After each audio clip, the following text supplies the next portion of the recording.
Hi friends, Tirumala Tirupati దేవస్థానానికి మొట్టమొదటిసారి ఎవరైతే వెళ్తున్నారో వారికైతే ముఖ్యమైన విషయము అయితే మనకు తిరుపతి వెళ్ళటానికి మనకు ఇక్కడ సికింద్రాబాద్ జంక్షన్ నుంచి కానీ అదేవిధంగా లింగంపల్లి నుంచి కానీ మనకు అనేక రకాల ట్రైన్స్ అయితే ఉన్నాయి.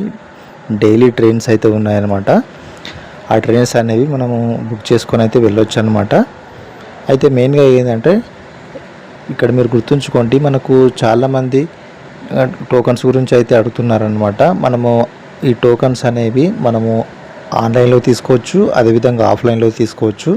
మనం ఆఫ్లైన్లో మనము మెయిన్గా ఏంటంటే మీరు తిరుపతి రైల్వే స్టేషన్లో దిగగానే అక్కడనే సైడ్కు పక్కకు ఉంటారనమాట, శ్రీనివాసం అనేది ఉంటారనమాట. శ్రీనివాసంలో అక్కడ మనకు టికెట్స్ అయితే అవైలబుల్ అయితే ఉంటాయి. అంటే ఎప్పుడంటే అవైలబుల్ ఉంటాయంటే అవైలబుల్ ఉండవు. దానికి ఒక టైం అయితే ఉంటుందన్నమాట. అయితే రాత్రి 9 గంటల నుంచి అయితే మనకు టికెట్స్ ఇవ్వడం అయితే జరుగుతుంది. అయితే మీరు ముందుగానే మీరు క్యూ లైన్లో నిలబడితే మీకు దొరికే అవకాశాలు అయితే ఎక్కువ ఉంటాయన్నమాట.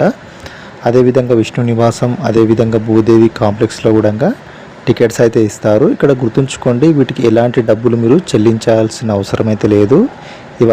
వీటిని ఎస్ఎస్డి టోకెన్స్ అని అంటారనమాట. వీటికి ఎలాంటి ఒక్క రూపాయి కూడా చెల్లించాల్సిన అవసరం లేదు. ఇవి ఫ్రీ టికెట్స్, అంటే ఉచితంగా మీకు ఇస్తారనమాట. అయితే ఇందులో మనకు ఇంకొకటి ఏంటంటే ఆన్లైన్లో కూడా మనం టికెట్స్ అయితే తీసుకోవచ్చు అనమాట. అది స్పెషల్ ఎంట్రీ దర్శన్ టికెట్స్ అంటారు. అవి 300 రూపాయల వరకు అయితే ఉంటాయి. అవి మనం ఆన్లైన్లో తీసుకోవాలి. ఇప్పుడు మీరు ఆ టికెట్స్ తీసుకున్న తర్వాత మీరు డైరెక్ట్ దర్శనానికి అయితే వెళ్ళొచ్చు అనమాట. మనం ఎస్ఎస్డి టోకెన్ తీసుకోవడానికి అయితే మనం క్యూ లైన్లో వేచి ఉండాల్సి ఉంటుందన్నమాట. అదేవిధంగా మీరు బ్రేక్ దర్శనం కూడా మీరు తీసుకోవచ్చు అనమాట. అది 10,000 రూపాయలు అయితే కట్టాల్సి ఉంటుంది. అది ఇద్దరికి ఒక్కరికి 10,000 రూపాయలు కడితే మీకు బ్రేక్ దర్శనం అయితే ఇస్తారు. అది కూడా ప్రస్తుతానికి ఆన్లైన్లోనే ఉన్నది, మీరు గుర్తుంచుకోండి.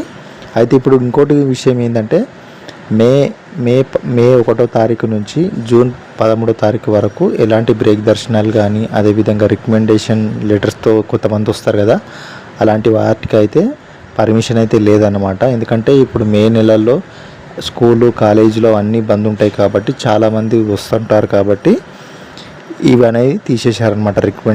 రికమెండేషన్ లెటర్స్ అదేవిధంగా బ్రేక్ దర్శన్స్ ఏవైతే ఉంటాయో అవన్నీ తీసేశారనమాట. జూన్ 1 నుంచి మే 1 నుంచి జూన్ 12 లేదా 13 వరకు అయితే ఉందన్నమాట. ఇది ముఖ్యంగా మీరు గమనించవలసిన విషయం అన్నమాట. అదేవిధంగా మీరు ఖచ్చితంగా మీరు ఎప్పుడైనా గుర్తుంచుకోండి, మీరు మామూలుగా ఫార్మల్ డ్రెస్ అయితే వేసుకోవాల్సి ఉంటుందన్నమాట మామూలుగా. అయితే మగవాళ్ళేమో ధోతి పంచా కట్టుకోవాలి. అదేవిధంగా ఆడవారు అయితే చీర అది మాత్రం ధరించాల్సి ఉంటుంది. అదేవిధంగా లంగా ఓని ధరించాల్సి ఉంటుంది.